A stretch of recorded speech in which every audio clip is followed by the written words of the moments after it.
Del libro Entrando en la Grandeza, del autor Daniel Gutiérrez.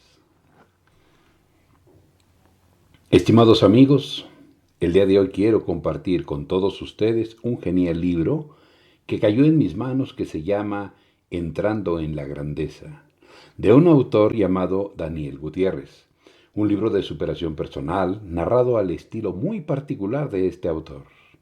Pero, ¿quién es Daniel Gutiérrez? Se estarán preguntando, al igual que lo hice yo al conocer este libro. Bien, con gusto les comparto la información sobre quién es este autor con tan extraordinaria narrativa. Daniel Gutiérrez es un consultor de negocios internacional. Es una personalidad reconocida de la radio en los Estados Unidos y renombrado presentador motivacional que ha inspirado a la gente a hacer cambios positivos que llevan al éxito. Nos motiva con su experiencia, su humor infeccioso y su profunda creencia de que hay grandeza en cada uno de nosotros. Ha ayudado a transformar a individuos por todo el mundo. Se centró en la práctica del ministerio hasta que cumplió los 21 años de edad y fue cuando comenzó en University North Texas State en una carrera con un ángulo muy diferente, diseñador de interiores. Daniel nunca llegó a terminar los estudios universitarios debido a los pocos recursos económicos que poseía. Su carrera laboral se inicia en las tiendas Best Buy, en donde consigue su primer empleo como vendedor de radios para autos sin saber nada sobre estos aparatos. Ahí reside la fuerza de Daniel, su poder para superar dificultades y salir airoso de ellas. Este joven consiguió en tan solo 6 años subir posiciones en la tienda y llegar a manager general de ventas. Fue en el transcurso de estos años cuando es trasladado por la compañía a Los Ángeles y en los que Daniel vuelve a darse cuenta de su poder como comunicador. A través de su desempeño en ventas y gerencia, pudo percibir cómo trabajadores, compañeros y clientes lo escuchaban y se dejaban influenciar por él. Es por ello que a comienzos de los años 90 decide seguir su sueño y emprender su propia empresa de consultoría y motivación, Pinnacle Achievement Group, Inc. Desde entonces, Daniel Gutiérrez ha conseguido un éxito personal y profesional a través de la puesta en práctica de sus técnicas en grandes y pequeñas empresas, asociaciones, colegios, etc. Diversas compañías han experimentado numerosas ganancias tras tener a Daniel como consultor del equipo de ventas o de gerencia. Muchas de esas empresas forman parte del Fortune 500 y su secreto para mejorar la productividad es inspirar a la gerencia para que transmita a los empleados el orgullo de trabajar para la empresa y ser parte de ella. Su pasión por ayudar al prójimo se refleja en su compromiso con asociaciones comunitarias como Heiner City Hearts, Latino Empowerment Foundation y Community Map. Recientemente, Daniel ha publicado un libro titulado Entrando en la Grandeza. En él refleja todo lo aprendido en sus años de experiencia, a la vez que anima y motiva a los lectores a cumplir con todo su potencial, a hacer realidad los sueños sin temer a los retos que se presenten y siendo siempre positivos. No importa dónde se encuentre hoy, su próximo paso puede ser hacia la grandeza. ¿Estás listo para hacer de tu vida un éxito? Deje que el autor, empresario y orador motivacional Daniel Gutiérrez lo guíe hacia la grandeza con la que siempre ha soñado. Aceptar tu grandeza significa mirarte bien a ti mismo, dice Daniel. La mayor parte de mi vida huía de lo que era y quería ser algo que no era. Quería ser más alto, más rápido, mejor parecido, más blanco, todo menos yo. Con el tiempo, sin embargo, esto es lo que yo he aprendido. Aceptar tu grandeza significa transformar tu forma de pensar. Avanzar hacia la grandeza se trata de entender que eres creado a imagen de la grandeza, y eso es suficiente. Se trata de mirar en lo profundo de la herida y el dolor y darnos cuenta de que muchas de las cosas que asumimos acerca de nosotros mismos simplemente no son ciertas. No fui un fracaso, aunque había fallado muchas veces. Lo que creemos, lo que pensamos, lo que percibimos, ya sea bueno o malo, es el núcleo de nuestro poder y está dentro de nosotros. Aprovechar ese poder para trabajar para nosotros es lo que se trata la transformación. Crea nuestra realidad, nuestra visión, nuestro propósito y nuestro éxito final. Sí, hemos vivido vidas de alegría y dolor, lecciones y desastres, recompensas y tentaciones. Sí, hemos conocido personas que nos inspiran y otras cuyas brújulas morales no se alinean con las nuestras. Para convertirnos en el amo de su destino o el capitán de su alma, debemos asumir la responsabilidad y rendir cuentas por las experiencias y elecciones dentro de nuestro viaje.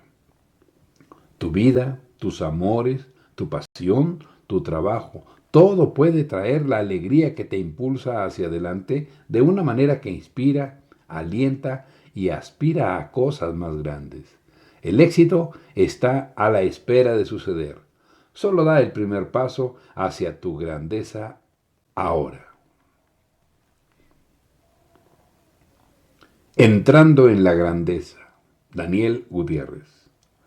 Cuando Daniel comparte sus historias de la vida real que viene del corazón, su llamado rompe fronteras de muchas profesiones, edades y culturas. La gente se identifica con las citas, sus historias humanas y celebraciones, las tragedias y sus éxitos, los dolores del corazón y la búsqueda de paz interna. Daniel ha sido presentado en el documental Luminous World Web, Vista del Mundo Luminoso, como uno de los 18 pensadores líderes del mundo en el área de la transformación y el liderazgo. Sirve como presidente de Primer, una organización nacional prestigiosa de liderazgo con base en Nueva York. También ha estado asociado con la National Hispanic Council en Washington, D.C., para auspiciar las innovadoras series de webinars Regreso del Aprendizaje. Daniel ha estado en la portada de la revista Latin Business Magazine y está enlistado entre los Top 100 Hispanics, junto con otros extraordinarios individuos, tales como el actor Edward James Olmos, el alcalde de Los Ángeles, Antonio Villarraigosa, Soledad O'Brien, de CNN. Él continúa buscando formas de ser mejor en su trabajo y en su vida. Tú también tienes el potencial dentro de ti de crear la vida de tus sueños. A través de este último libro, Daniel comparte sus propias estrategias para el éxito y lecciones para la transformación personal y profesional. Te invita a ti a entrar en tu grandeza. Sin importar dónde estés hoy, tu siguiente paso puede ser en tu grandeza. ¿Estás listo para hacer de tu vida un éxito? Deja que el autor, emprendedor y presentador motivacional Daniel Gutiérrez te guíe a la grandeza que siempre has soñado. Aceptar tu grandeza significa dar una buena mirada a ti mismo, dice Daniel. La mayor parte de mi vida corrí de quien era y quise ser algo que no era. Sin embargo, con el tiempo, esto es lo que aprendí. Aceptar tu grandeza implica transformar la forma en que piensas. Es acerca de entender que tú eres creado a imagen de la grandeza y eso es suficiente. Es acerca de ver profundamente dentro del dolor y sufrimiento y darte cuenta de que mucho de lo que asumimos acerca de nosotros simplemente no es verdad. Aceptar tu grandeza es acerca del amor propio, autoaceptación, autorrealización y terminar con la lucha y competencia contigo mismo. Lo que creemos, lo que pensamos, lo que percibimos, así sea bueno o malo, es el centro de nuestro poder. Y dentro de nosotros, amaestrar ese poder para que trabaje para nosotros es de lo que trata la transformación. Crea nuestra realidad, nuestra visión, nuestro propósito y nuestro éxito final. Sí, hemos vivido vidas de disfrute y dolor, lecciones de desastre, recompensas y tentaciones. Sí, hemos encontrado gente que nos inspira y otros de quienes los compases de su moral no se alinean con los nuestros, para convertirnos en los amos de nuestro destino o en el capitán de mi alma. Tenemos que tomar la responsabilidad por las experiencias y elecciones en nuestra jornada. Tu vida, amores, pasiones, trabajo, todo puede traer el disfrute que te impulsa hacia adelante en una forma que inspira, alienta y aspira a cosas mayores. El éxito está esperando ocurrir. Solo toma el primer paso hacia tu grandeza ahora. Prefacio. Todos nosotros crecemos en nuestro quebrantamiento. Es ahí, en ese lugar especial, que encontramos las similitudes y que están permitidas para ver la grandeza de uno en el otro. Daniel Gutiérrez. La mayor parte de mi vida corrí de quien era. Quería ser algo que no era. Quería ser más alto, más rápido, mejor parecido, más blanco, de todo excepto yo. He aprendido a veces dolorosamente a aceptar mi grandeza. Necesito aceptar quién soy como soy. Aceptar tu grandeza significa mayormente que tienes que ver quién eres tú. Para mí quiso decir ver a todos los parches crudos de mi vida. Las relaciones, los matrimonios fallidos, los problemas financieros, colegas poco cooperativos y darme cuenta de que el denominador común era yo. Si iba a haber un cambio en mi vida, tenía que empezar por mí. Aceptar tu grandeza es acerca de ver profundo dentro de ti, donde duele y darte cuenta de muchas cosas que asumimos de nosotros que no son verdad. Yo no era un fracaso, aunque había fallado muchas veces. Aceptar tu grandeza es aceptar que tú fuiste creado a imagen de la grandeza y eso es suficiente. Aceptar la grandeza es acerca de amor propio, la propia aceptación, la propia realización y terminar la lucha y competencia contigo mismo. Aceptar tu grandeza significa dar un paso para darte cuenta de tu éxito. Aceptar tu grandeza significa dar un paso hacia el poder que has recibido para tener éxito en lo que sea que escojas, incluido escribir un libro. Para ser honesto, he encontrado el proceso muy incómodo. ¿Cuál es el punto? Seguí preguntándome. Aceptar tu grandeza es acerca de actuar a pesar de tus creencias y tus dudas. Es acerca de tomar principios básicos y hacerlos funcionar. Aceptar la grandeza es también aceptar la grandeza de otras personas por quienes son, no juzgándolas por lo que hacen. Este libro está escrito en 3 partes. La parte 1 es mi historia. No está escrita para que sientas pena de mi pasado, incluso para que estés sobrecogido por ella. Está escrita para que puedas ver que soy humano y como tú. Es la oportunidad para que empieces a ver las similitudes que nos permitan crecer. No es nuestra historia la que nos define, más bien lo que hacemos con ella. La parte 2 es un diario del periodo de mi vida en la cual estaba creando mi sueño. Te permite ver lo que realmente me tomó a mí para alcanzarlo. Este no es un libro de autoayuda acerca de lo que debes hacer, sino de lo que toma para ser exitoso. Muchas veces me han preguntado qué hago para permanecer enfocado y motivado. La parte 3 es justo eso. Esta parte tiene ejercicios que no solo te permitirán aceptar tu grandeza, sino dar un paso hacia ella. Te aliento a tomar las historias que he compartido y encontrar formas de tejer las lecciones en tu vida. De esa forma serás capaz de ver la grandeza en ti mismo. Este libro está escrito para todos, sin importar el color o la etnia. Solía llamarme a mí mismo el motivador latino número 1 del mundo, pero en esencia soy un motivador mundial, que es latino. Este libro es una guía tanto para el presidente de una gran compañía como también para una madre en casa. Se aplica a todos nosotros porque en nuestro mundo de apúrate aquí, apúrate allá, con todas sus posiciones, tareas, títulos, preocupaciones y ambiciones, hay una cosa que suena a verdad. Todos somos humanos. Te aliento a pensar en grande. Mira al mundo de manera diferente. En vez de combatirlo, practica el amor a la vida. Aprende a encontrar formas de colaborar más que separarte. En un mundo en el que parece que estamos más interesados en las diferencias, deberíamos enfocarnos en nuestras similitudes, en lo que nos hace humanos. Al momento que cerramos nuestros ojos antes de ir a la cama en la noche, todos somos iguales, todos agonizamos lo mismo por nuestros negocios, hijos, escuelas, finanzas y el estado del mundo. En este pensamiento final, antes de sucumbir al sueño, estamos decidiendo cómo debería ser nuestro mundo. Es en este momento de humanidad en que estamos realmente confrontados con el autoliderazgo. No es una pregunta de ¿qué es lo que voy o puedo hacer?, sino en lugar de ello de ¿qué seré? En tanto lees este libro y te identifiques con mi historia, Piensa en el éxito que has tenido y reconoce los momentos en los cuales tú has estado y has entrado en tu propia grandeza. Estoy bendecido y honrado de tener este momento contigo. En tanto entres en el mundo del autoliderazgo, mantén en tu mente que el éxito es tu decisión. El final de la historia, la elección. No importa dónde te pares hoy, tu próximo paso puede ser entrar en la grandeza. Daniel Gutiérrez. Hacer dinero fácil es tentador y parece atractivo, pero a veces viene con consecuencias serias, algunas tan severas como prisión y muerte. Desde la primera impresión de este libro, en el año 2005, he estado hablando alrededor del mundo acerca de entrando en la grandeza. El éxito es tu decisión.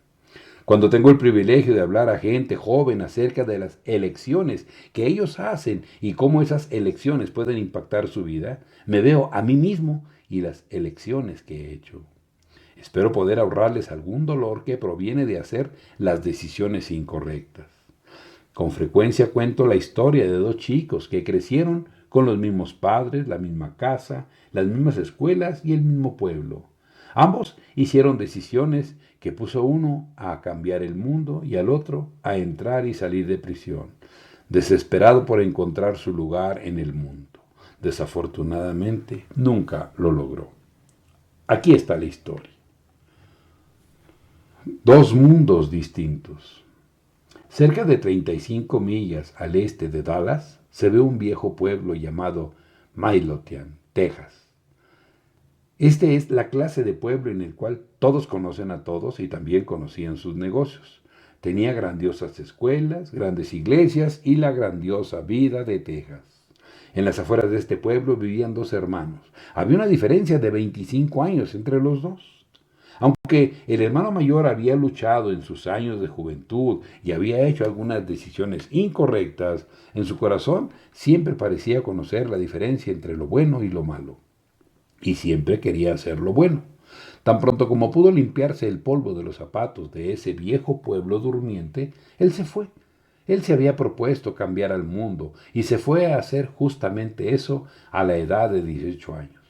Aunque parecía ir de una carrera a otra, una cosa era cierta. Él sería un líder y entraría en su grandeza. El hermano joven escogió un camino diferente en todo.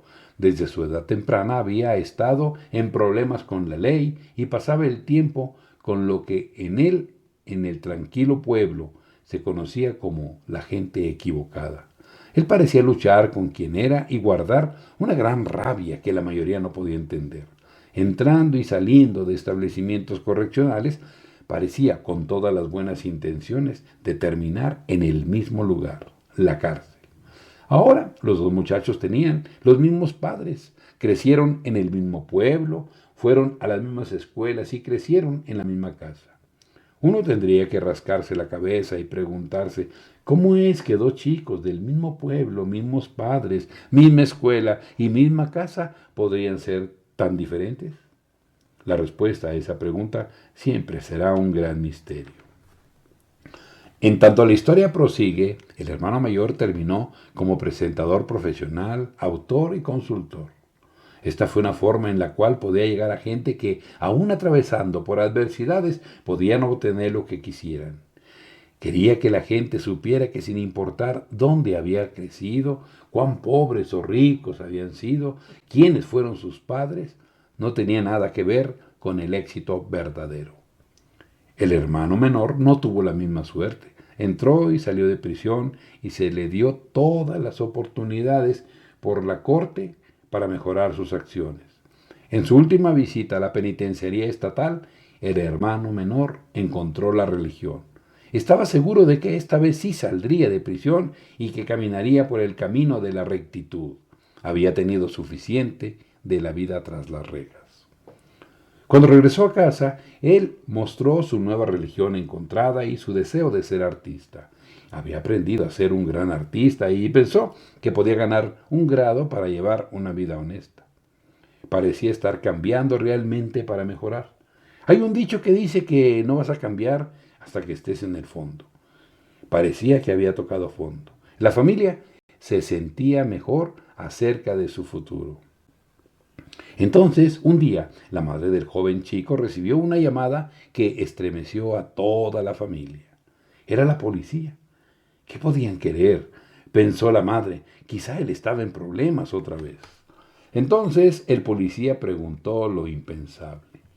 ¿Puede identificar a su hijo por alguna marca en su cuerpo? Sí, respondió la madre nerviosamente. Él tiene un tatuaje en su estómago. Lo lamento, señora. Odio informarle que su hijo ha sido asesinado. La madre se encogió en el piso, el dolor y la pena tan inconcebible e inolvidable. Era el fin del camino para mi hermano. En abril 7 del 2006, el cuerpo de mi hermano fue recuperado. Abandonado en el closet de un departamento vacío, le habían disparado a quemarropa en la nuca. Recuerdo el día en que mi madre llamó para informarme que mi hermano había sido asesinado. Tenía una sensación horrible en el estómago y un sentimiento de culpa. ¿Cómo dejé que esto pasara? Aquí estaba yo, un reconocido autor y presentador motivacional. ¿Cómo pude no ayudarlo? ¿Por qué era capaz de inspirar tanta gente y no a mi hermano? Después de superar el choque inicial, reservé mi viaje y fui a Midlothian para ayudar a mi madre con los arreglos de su entierro. Todo parecía surreal. En cuanto llegué al aeropuerto de Dallas, renté un carro y fui a Midlothian para el funeral. Aún no podía creer lo que había pasado. Todos sabíamos que podía pasar algún día, pero no esperábamos que ocurriese así.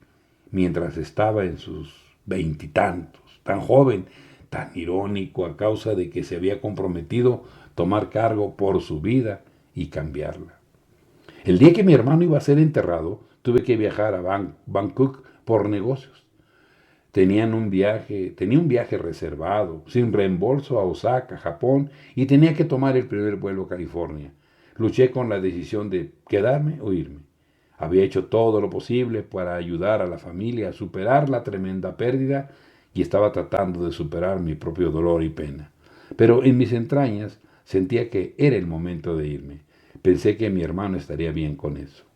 En tanto viajaba a través del mundo, no dejaba de preguntarme cómo y por qué había pasado esto. Solo el silencio me respondía. Aún así me sentía cerca de él a 40.000 millas en el cielo. En tanto terminé mi viaje de negocios en Asia, recibí una llamada de un amigo que me recordó mi compromiso que había hecho de hablar en un almuerzo de premiación en Beverly Hills para los chicos de Los Ángeles. Con todo lo que había ocurrido, me había olvidado completamente de eso. Me preguntaba si podía hablar de la muerte de mi hermano. Solo había pasado una semana. ¿Tendría el valor de compartir nuestra historia? ¿Hablar de las elecciones? No pude ayudar a mi hermano. ¿Podría ayudar a alguien más? El evento era el domingo, era un día antes en Asia. Le pregunté a mi amigo si podía retener a los chicos por un rato. Yo mantendría mi compromiso, viajaría toda la noche y estaría ahí. Después de todo, dejaría Japón el domingo y llegaría a Estados Unidos el domingo. Después que los planes estaban listos, volé casi 16 horas para llegar a California. Todo el camino de regreso, todo lo que podía hacer era rezar para que me mantuviera bien para hablar a estos chicos, quienes sentía que necesitaban el mensaje que quería darles. Las lágrimas corrieron por mis mejillas, en tanto por lo que parecieron días pensando en mi mensaje. Tan pronto como aterricé, me encaminé al restaurante en el que el grupo estaba esperando. El programa ya había comenzado cuando llegué, de manera que me senté calmadamente esperando que el maestro de ceremonias me presentara. Había volado alrededor del mundo. Estaba exhausto, con descompensación horaria y nervioso acerca de dar este mensaje. Uno podría pensar que después de dar tantos discursos como lo había hecho hasta entonces, estaría bien.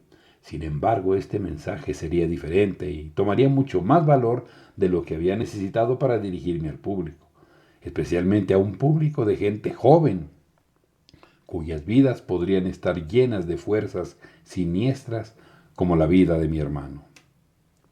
Mi momento había llegado. Por fin me anunciaron y caminé hacia el frente del salón. Sentía como si hubiese elefantes salvajes en mi estómago. Mis ojos se sentían como si estuviese reteniendo las aguas de la represa Hoover. Y mis piernas se sentían como si hubiese estado en una larga carrera por días.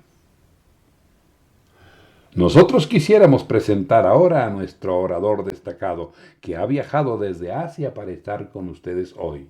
Mr. Daniel Gutiérrez, un bien conocido autor y presentador motivacional. Me aclaré la garganta, pero los muchos años de frustración, el dolor de la muerte de mi hermano y la carga de ayudar, todos me golpearon a una vez. Las lágrimas, que pensé que podía controlar, cayeron por mis mejillas. Saludé a los chicos y les agradecí por su paciencia al esperar por mi llegada. Estoy aquí porque necesito compartir una historia acerca de dos hermanos que vivieron en el mismo pueblo, tuvieron los mismos padres y fueron a la misma escuela. Un hermano tomó la decisión de usar sus talentos para mejorar la vida de otros. El otro luchó por su lugar en la vida y entró y salió de prisión. Yo solía hablar de las consecuencias de nuestras elecciones, como tomar decisiones incorrectas podía ser fatal. Tomé una gran bocanada de aire en tanto las lágrimas de los años rodaban por mis mejillas. Y dije, esta historia tiene un final triste. Verán, la semana pasada enterré a mi hermano. Él fue asesinado por alguien a quien llamaba su amigo. En este punto no había ningún ojo seco en la habitación. Todos lloraban conmigo. Creo que sintieron mi pena y mi dolor. Verán, mi hermano había finalmente logrado ordenar su vida. Había decidido en su último paso por la prisión que quería una vida mejor. Tenía una nueva enamorada, iba a la iglesia con frecuencia, interactuaba con la familia y se había inscrito en una escuela de arte para convertirse en artista. Esa era su pasión. De hecho, el instructor de la escuela nos informó después de su muerte que era un estudiante excepcional. Mi hermano había vivido y muerto por sus elecciones. Tenía que creer en eso a partir de ahí en adelante. Haría mejores decisiones en todas las áreas de mi vida. ¿Qué fue mal? Pensé en detenerme y terminar mi discurso, pero necesitaba seguir a través de mi dolor. No creía haber llorado tanto desde la muerte de mi otro hermano menor, pero sabía que este era mi camino, este era mi destino, inspirar las vidas de otros a través de mis experiencias y de mi vida. De modo que, ¿qué fue mal? Pregunté al grupo con frustración. Él no cambió sus amigos. Al final no fue un extraño el que lo mató, fue un amigo al que había visitado en el hospital solo semanas antes. Ese amigo sacó una pistola y le disparó a quemarropa en la nuca y lo dejó podrirse en el closet de un departamento vacío. Tienen que estar alertas con quienes se asocian, les dije. Ellos pueden llamarte amigo, hermano o hermana, pero si no creen en tus sueños, en tu potencial y en tus valores, tienes que dejarlos ir. Me detuve y los miré sabiendo que había chicos del centro de la ciudad y que para ellos estar en Beverly Hills era como un sueño. Sé que muchos de ustedes irán a casa con una familia destruida, vivirán a través de luchas que muchas gentes nunca tendrán. Estarán rodeados de drogas y violencia doméstica y que no tendrán apoyo. Esta es una realidad con la que sé que muchos de ustedes tienen que vivir. Mi hermano está muerto y yo no pude ayudarlo y no puedo cambiar eso. Era muy cercano a él. Sepan que las elecciones que hacen hoy, a la edad tan temprana, formarán su futuro. Yo usé mis brazos para limpiar las lágrimas de mis ojos y en mi parte final les dije, todos son hijos de Dios, todos nacieron de la grandeza. Los amo, creo en ustedes y les agradezco por permitirme contarles mi historia. No hay nada bueno o malo, solo lo que es. Esta no es una historia acerca de lo bueno y lo malo, ni es una historia acerca de un hermano que es mejor que el otro. Es una historia acerca de las elecciones. Es una historia de autorrendición de cuentas y autorrealización. Es una historia acerca de entrar en la grandeza otorgada por Dios y el potencial de quedar corto de ella. Tenemos que entender que cada pensamiento que tenemos puede llevarnos en una dirección de la cual simplemente no sepamos cómo escapar. Una vez tuve la oportunidad de hablar a chicos en el centro de detención juvenil en las montañas de Los Ángeles. Había cerca de 150 chicos ahí, entre las edades de 13 a 16 años. Todos estaban ahí como el último recurso antes de ir a una prisión de verdad. En tanto empecé a dirigirme a ellos, les pregunté, ¿saben cómo llegaron aquí? Parecieron confusos y solo me miraron.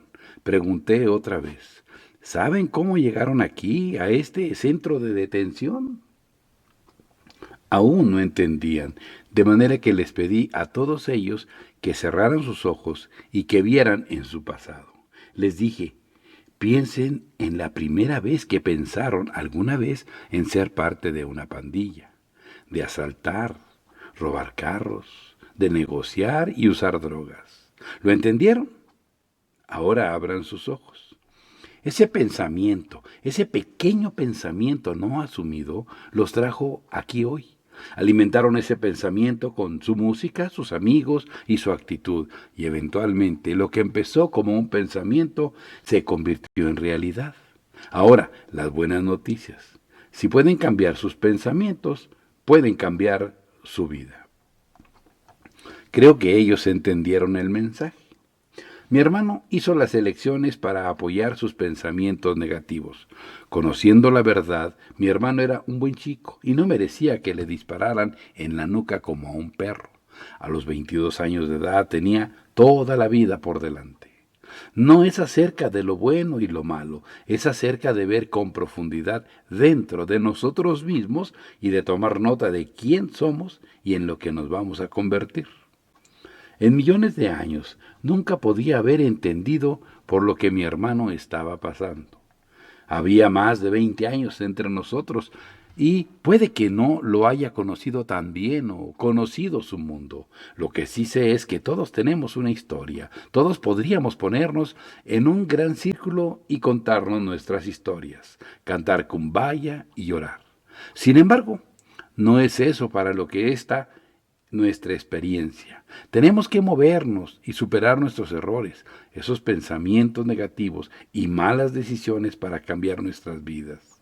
Es lo que hacemos en nuestra historia lo que va a determinar cómo se van a desenvolver nuestras vidas.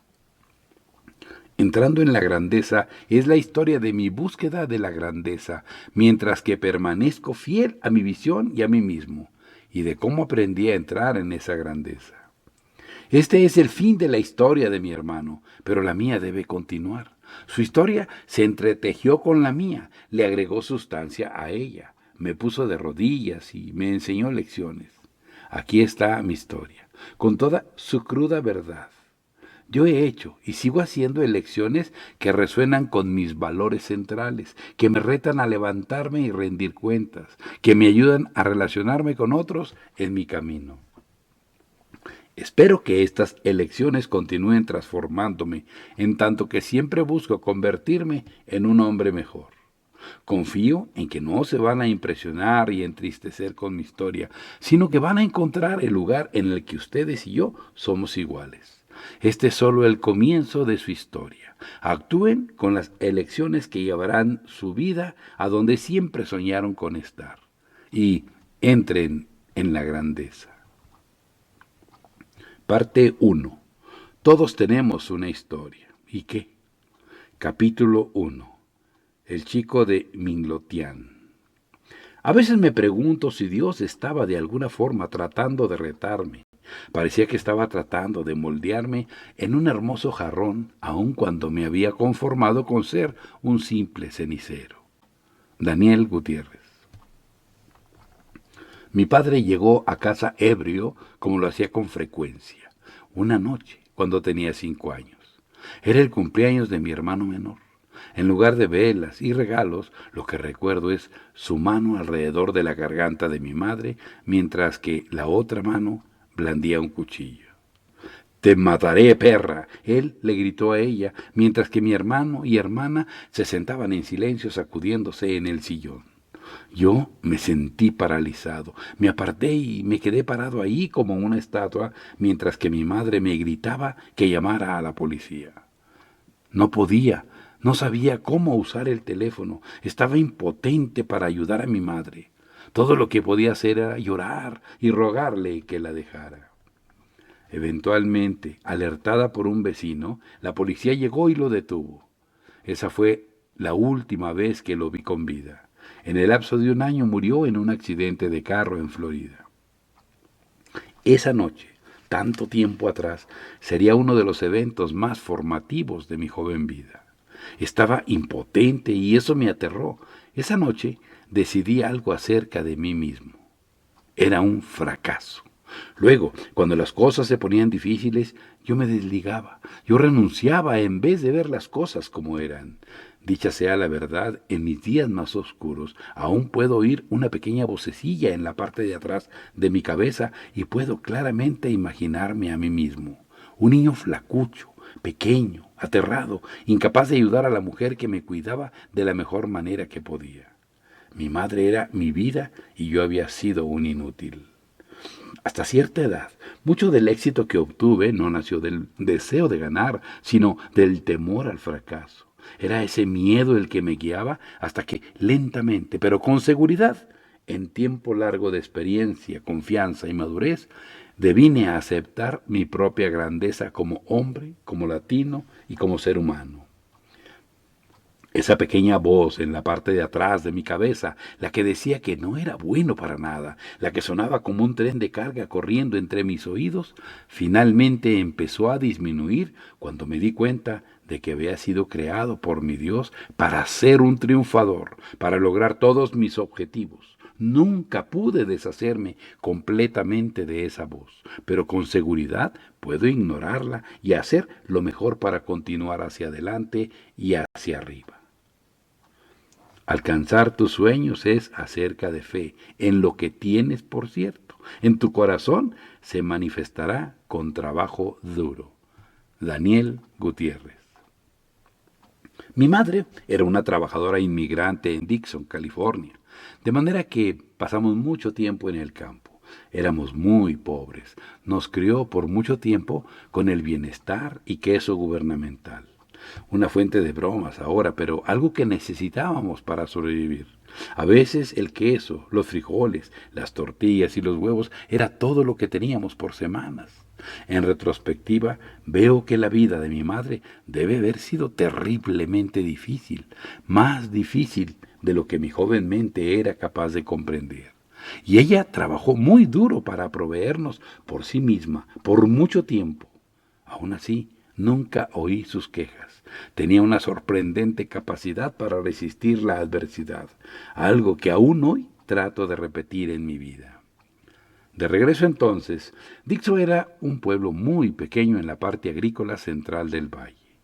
Vivíamos en una casa vieja, verde, de 2 habitaciones, la cual mi madre mantenía inmaculada. Después de un día haciendo trabajo manual en el sol, ella trabajaba igual de duro cuando venía a casa, cocinando y limpiando antes de descansar, brevemente. Ella probablemente dormía menos de 5 horas cada noche, incluso los fines de semana.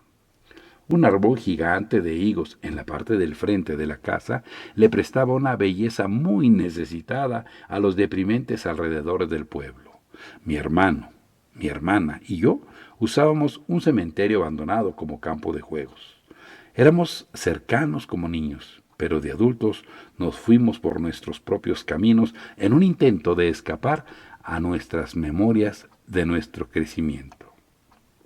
De niños, sin embargo, sabíamos que éramos afortunados de tenernos unos a los otros, porque no importaba cuán duro se pusiese, nos teníamos el uno al otro. Hasta la edad de 6 años, no hablaba inglés muy bien, y lo hablaba con un fuerte acento, lo cual provocaba el ridículo en la escuela. Odiaba ser ridiculizado. Amaba la sonrisa que siempre me metía en problemas. Luchando por atención, yo actuaba en clase y con frecuencia era llamado para hablar. Siempre tuve una voz muy distintiva y alta, de manera que incluso cuando estaba susurrando podía ser escuchado por sobre todos los otros chicos.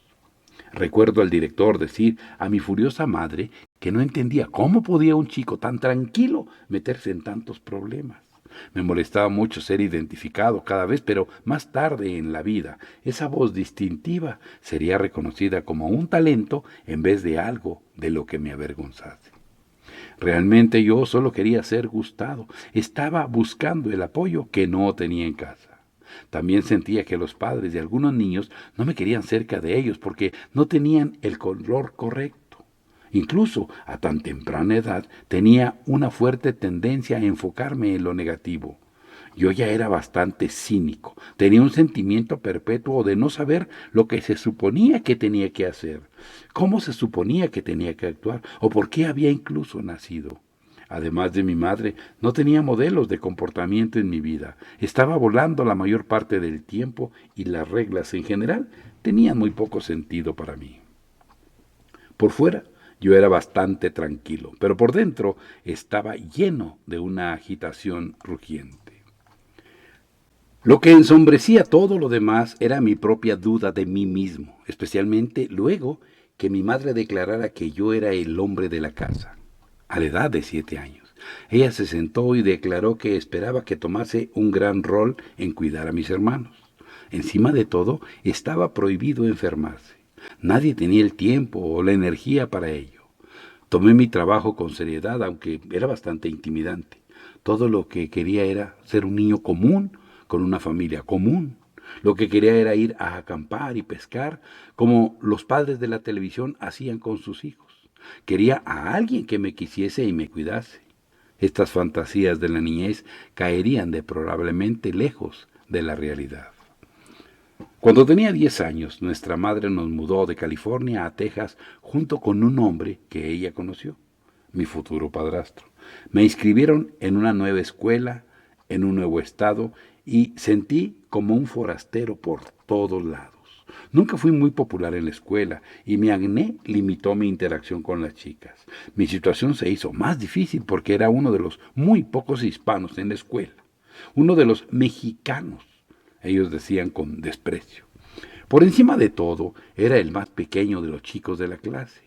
Para nuestro examen final de educación física en el 8º grado, se nos pedía que pasásemos una cuerda escalando, por supuesto. Tuve dos opciones. Podía probarme a mí mismo y a todos los demás que era capaz, o podía dejar que la voz negativa de mi cabeza sonase a verdad. Recuerdo cada detalle de ese día claramente. La mayoría de los chicos tomaron como 15 minutos para escalar la cuerda y sonar la campana al final. Hubo un par de chicos que tuvieron algunos problemas. En el mismo momento que poseé mis manos alrededor de la cuerda, mis rodillas empezaron a temblar. Me tomó lo que me parecieron 2 horas tomar la cuerda, jalarme hacia arriba con cada onza de fuerza, la cual no era formidable, y repetir el movimiento una y otra vez. La idea de mirar hacia arriba era una tortura. Parecía tan lejana, pero estaba haciendo progreso.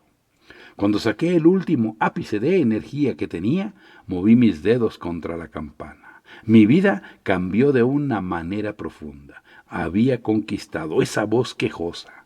Había ganado. Solo dolía como los diablos, en ambos, lo físico y emocional. Pero aprendí ese día que podía actuar a pesar de mi duda interna. Podía empujarme a través del miedo y la frustración y rabia y tristeza, y podía salir victorioso. Era un gran logro a mis ojos, con un nuevo sentido de autoconfianza. Decidí que quería jugar fútbol en la secundaria, aunque sabía que no era lo suficientemente grande o rápido. Sin embargo, estar en el equipo de fútbol me ayudaría a hacer amigos. Estaba seguro de eso, de manera que pasé ese verano trabajando duro y me hice más fuerte. Había una voz dentro mío alentándome a ir en contra de la voz de autoderrota. Esta decía, eso es tiempo de subirse a la plataforma, no más ser la víctima, vamos a ver algo de pelea.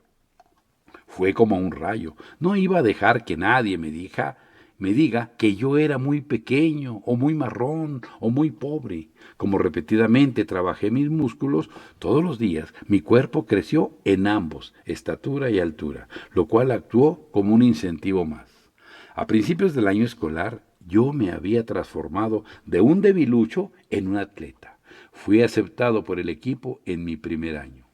Aunque todavía no había terminado, los objetivos físicos que había logrado trajeron la conclusión que el trabajo duro daba resultados, que encarar algo con la cabeza en alto en vez de correr de ello a veces funciona, y con mi nueva confianza creciendo, decidí salir a la pista. La carrera de larga distancia tenía un atractivo especial para mí. Me hizo sentir fuerte y el proceso de empujarme a través de la agonía del dolor y tomar el siguiente paso cuando mi tanque estaba vacío me hizo sentir empoderado como nunca antes. Pasar la línea final, sabiendo que había dado todo lo que tenía, me dio un sentimiento de éxtasis. Correr largas distancias también me sacaba de casa y me daba tiempo para pensar. Y por primera vez en mi vida, las chicas me notaban. Me encantaba ganar y me encantaba la atención que ello me traía.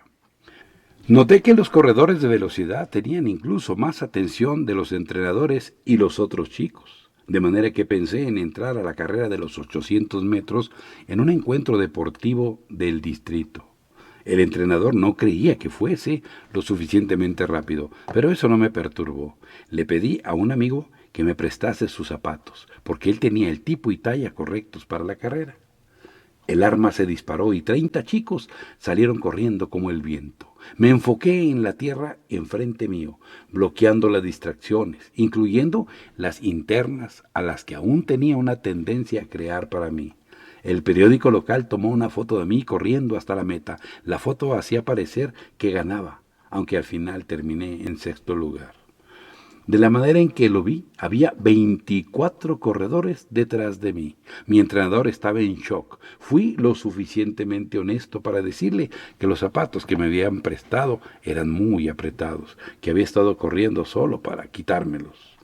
Cuando tenía 12 años, mi madre se casó con mi nuevo padrastro, Narciso. Ella parecía amarlo y él parecía amarla a ella. Pero también me di cuenta a una edad temprana que ella estaba en una necesidad desesperada de compañía y de alguien que le ayudase en los rigores de la vida diaria. Ninguno de los dos nos explicó su relación. Los asuntos de adultos eran mantenidos privados en casa, aunque yo lo resentí mucho. Discutíamos frecuentemente y estaba furioso con él convirtiéndose en parte de la familia. Él no era un hombre amable. Él despotricaba y renegaba y me dijo que yo era una falla, una y otra vez. Él repetidamente me decía que nunca llegaría a nada, que yo no era bueno. Mi madre se mantenía en silencio enfrente de él y me decía confidencialmente que lo dejé ir. Él, en cambio, se resentía de mí porque era otra boca más que alimentar, otra distracción para mi madre, otra responsabilidad. Las cosas progresivamente empeoraron en casa cuando supe que él estaba involucrado en drogas y que había pasado tiempo en la cárcel. Yo estaba avergonzado porque él no se veía como ninguno de los padres de mis amigos. Ya era lo suficientemente malo ser una de las pocas familias latinas en el pueblo. Ahora tenían un tipo sombrío como padrastro. Narciso tenía un trabajo relativamente bueno y sostenía a la familia hasta cierto punto, pero tenía un pronunciado lado oscuro que nos asustaba a todos nosotros. Raros personajes venían a la casa hablando en tonos callados y haciendo intercambios. A veces podía decir que él estaba drogado. Lo odiaba por poner a mi familia en peligro y temía que si él iba de vuelta a la cárcel, mi madre iba a tener que ir con él.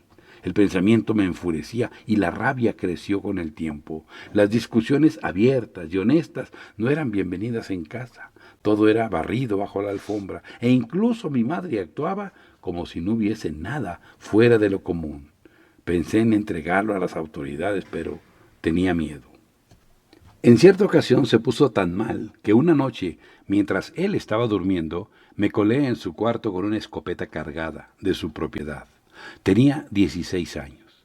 Mientras oía sus ronquidos guturales, puse el cañón de la escopeta en su cabeza.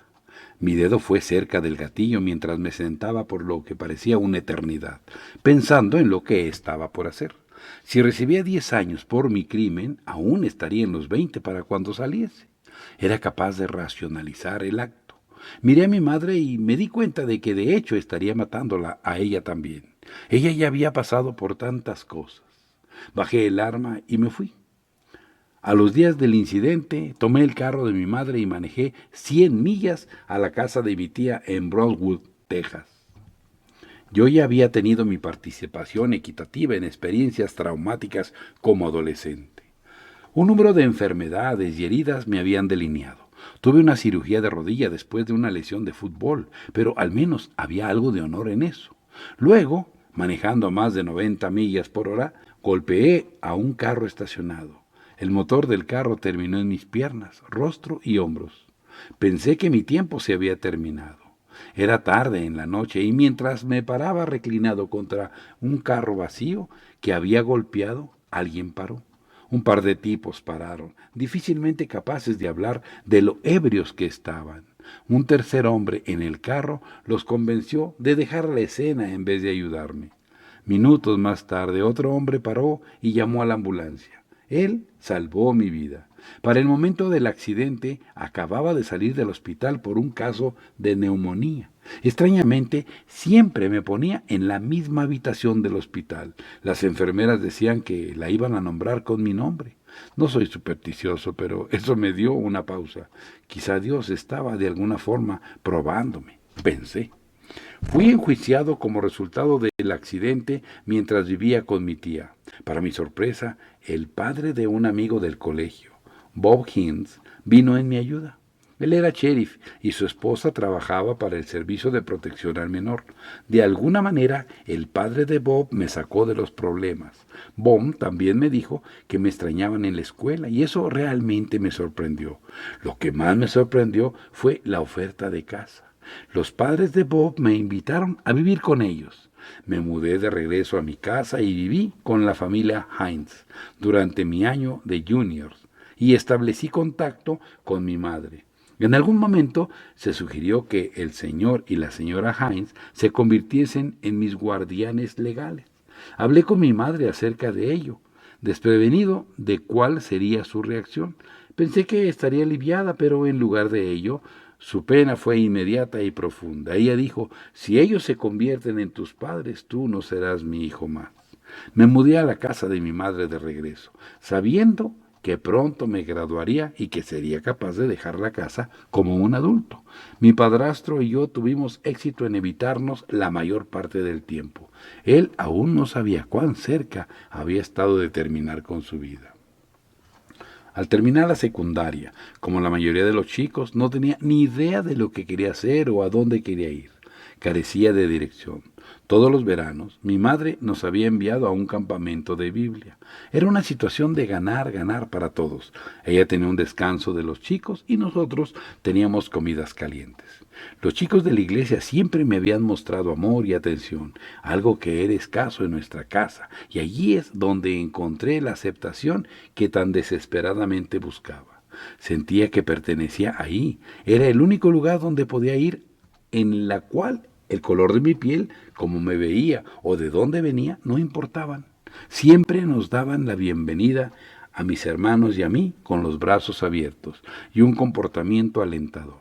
De hecho, relativamente hablando, nos trataban como si fuésemos de la realeza. Con la graduación acercándose, decidí planear mi futuro alrededor de la iglesia.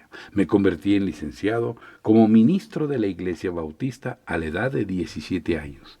Trabajé en el campamento del Monte Lebanón como salvavidas y predicador, hablando a 1,500 niños a la vez. Sostenía una pelota de fútbol en la mano y hablaba acerca de pararse por Cristo y qué tan difícil eso podía ser, cuán difícil la vida podía ser en general. Era emocionante y presagiaba el camino que tomaría más tarde en la vida. Encontré que la religión me daba esperanza, me daba una visión pura de honestidad, amabilidad y de alcanzarse uno al otro, ayudar a alguien en necesidad, escucharlos y tratar de ser de ayuda de alguna forma. El sentimiento era mutuo. Puede sonar cursi a algunos, pero la comunidad de la iglesia llenó mi corazón. Al mismo tiempo estaba desarrollando un amor por el arte. Una profesora de arte en la escuela, Patty Crane, se interesó por mí y vio una promesa en mi trabajo. Ella se convirtió en una de las primeras personas en mi vida en alentarme, de verdad. Bajo su cuidado empecé a albergar pensamientos de lo que podía hacer en vez de lo que no podía hacer. Pensé que era loco al principio, pero hizo que repitiera un mantra. Yo puedo hacerlo. Yo puedo hacerlo. Eso vino de algo muy profundo dentro mío, a pesar de todos los obstáculos que había enfrentado. Una voz en mi cabeza empezó a decir, ¿sabes qué? Quizá pueda tener lo que sea que quiera. Quizá merezco amor y respeto de todos, no solo la gente en la iglesia. De hecho, Mr. Klein pensó que tenía suficiente talento para arriesgar su cuello por mí. Con su recomendación, me convertí en el primer adolescente en recibir una beca para la Northwest Watercolor Society en Dallas, para estudiar bajo los artistas Warren Color y Clay McGaugh, y asistí al curso en mi último año. Dada mi naturaleza, pronto me sentí frustrado ahí. En la clase de arte había trabajado en cerámica y proyectos de dibujo, pero nunca había cogido una brocha realmente y pintado formas o naturaleza. Era muy intimidante sentarse enfrente de un lienzo en blanco y que se espere que haga algo. Quería ser tan bueno como mis profesores empezando por el día 1. No tenía idea entonces que para ser exitoso tienes que desear ir a través del proceso, los primeros pasos y seguir de ahí, lo cual era literalmente lo que era el arte. Warren hacía demostraciones todos los días mientras los alumnos lo veíamos crear magia con morados brillantes, azules y rojos que saltaban del lienzo y cobraban vida enfrente de tus ojos. Yo inmediatamente quería pintar de esa forma, pero sin tomarme el tiempo de aprender el proceso. Muchas veces me sentí envidioso en vez de inspirado. Estaba muy agradecido de haber recibido esta maravillosa oportunidad, pero había traído todas mis inseguridades conmigo. Una tarde me senté en la banca del río Guadalupe y cogí mi pincel. Miré mi paleta y mi lienzo en blanco y me dije, no, no puedo hacer esto. Cuando le dije a Warren, él dijo, ve a casa entonces. Tenía 7 años de edad, frágil y ególatra. Irme a casa. Lo pensé en tanto se hundía. Sí, ve a la casa, respondió. No tratamos con actitudes negativas aquí. Lo odié por decirme eso, pero lo respeté por ponerme derecho. Terminé quedándome por todo el curso. A veces todo lo que buscamos está dentro de nosotros. Daniel Gutiérrez. Mi escuela secundaria tenía un significado muy especial para mí, como ocurre con todos los adolescentes a punto de hacerse adultos. Me había probado cosas a mí mismo, era fuerte física y emocionalmente, y tenía mi propia vida, libre de los problemas y responsabilidades de mi familia, la cual mirar hacia adelante. La cereza del pastel fue cuando mis compañeros de clase votaron por mí como el más amigable del grado. Bob estaba en lo correcto, no lo había reconocido antes, pero realmente les agradaba a mis compañeros. Postulé para el honor y se me escogió para cantar Through the Years de Kenny Rogers en nuestra ceremonia de graduación. Mi madre le contó a alguien que no sabía que podía cantar. La frase de mi libro anual fue la famosa de Mr. Crane, puedo hacerlo. Me inscribí en estudios religiosos en Howard Pine University en Broadwood, Texas, con una beca de la iglesia. Estaba eufórico de ir a la universidad. Finalmente sentía que mi vida iba en una dirección positiva y mi futuro estaba claramente en el ministerio. Estudié la Biblia, soñé con comprarme una Suburban con una cocina, de manera que podía viajar enseñando el Salmo. Era una persona sobria, no tomaba o maldecía, de manera que creí que tenía unos cimientos fuertes. En retrospectiva, estoy agradecido de tener los cimientos de la iglesia antes de entrar a la universidad. Mi fe sería probada en los próximos años. Durante mi primer año en la universidad empecé a perseguir roles de liderazgo, particularmente porque mis compañeros me alentaron. Con mis antecedentes de hablar ante grandes audiencias, sabía cómo dar poderosos mensajes acerca de las cosas en las que creía, las cuales en esa época eran Dios y la Iglesia. Me eligieron senador de mis clases de primer año y a la vez me eligieron presidente del estudio de la Biblia en mi edificio de 17 pisos. Me retaba a mí mismo intelectualmente estudiando hebreo y griego y tomaba lecciones de canto. También postulé a un trabajo como entrenador de boxeo en un centro de detención juvenil en la ciudad. En la secundaria había probado el boxeo en el ring y disfruté todo acerca de ello, excepto el ser golpeado. Pareció una buena forma de hacerme un par de dólares y ayudar a algunos chicos en problemas.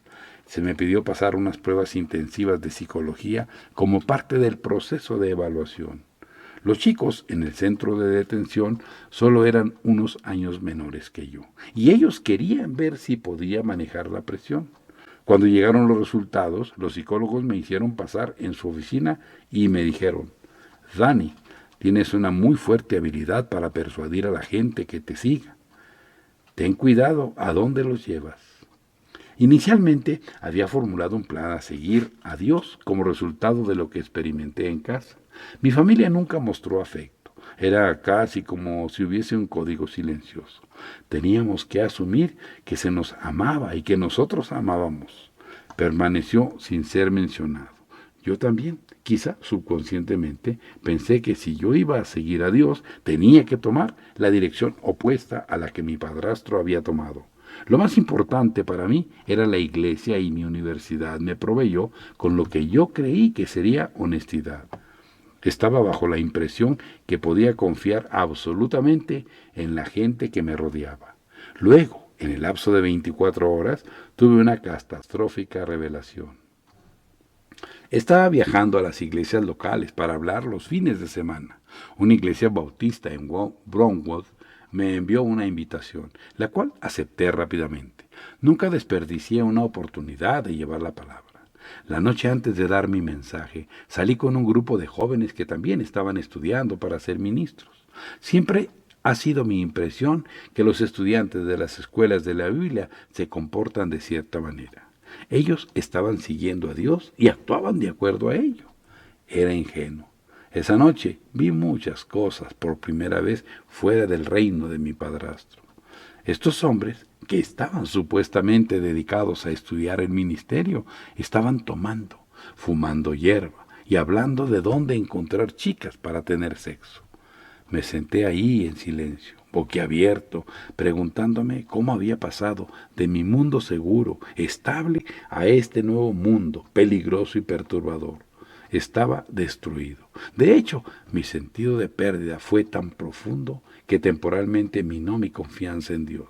Mi reacción fue fuerte. Decidí no hablar en la iglesia el día siguiente. Principalmente estaba molesto. El sentido de grandeza, de unidad en la búsqueda del bien desapareció. Perdí mi fe en la gente y me sentí en desacuerdo con el mundo. Había puesto todos mis huevos en una canasta y se habían caído. Si estos hombres, quienes proclaman ser puros y sagrados, eran corruptos, entonces, ¿a dónde iría para pedir estabilidad? ¿En quién podría confiar? Como si hubiera sido tomada por otra persona, mi marco de pensamiento cambió completamente. Una profunda crisis de pensamiento que duraría toda la vida tomó lugar. En tanto cada hora pasaba, yo me aseguraba más y más en dejar en lo que pensé que sería mi camino escogido. Si los dos lados hubiesen peleado, sería la guerra, pero la voz que me había alentado y me había dado positivismo desapareció y el lado oscuro tomó su lugar. Decidí dejar Howard Payne y mi vieja vida atrás y cambié completamente. Al día siguiente, cuando regresé a la universidad, lo primero que hice fue ir a una tienda de licores y comprarme una cerveza. Recuerdo de niño. Fui y me senté en mi convertible y miré la lata. Una hermosa mujer estaba a mi costado. Me miró y aparentemente sintió que había algo muy malo. Volteó y dijo, oye, por favor no lo hagas, no te des por vencido. Pero otra voz habló más fuerte, mi propio crítico interior. Quizá había sido un chico bueno por suficiente tiempo, quizá me había estado perdiendo toda la diversión, quizá no necesitaba tomarme la vida tan seriamente, quizá era tiempo para mí de salir al mundo real y hacer lo que todos los demás hacían, y por ello negando lo que siempre había asumido que era lo correcto para mí. Me volteé de ella, cogí y abrí la cerveza y me la tragué de un sorbo. La confianza química pronto reemplazaría la confianza de la fe.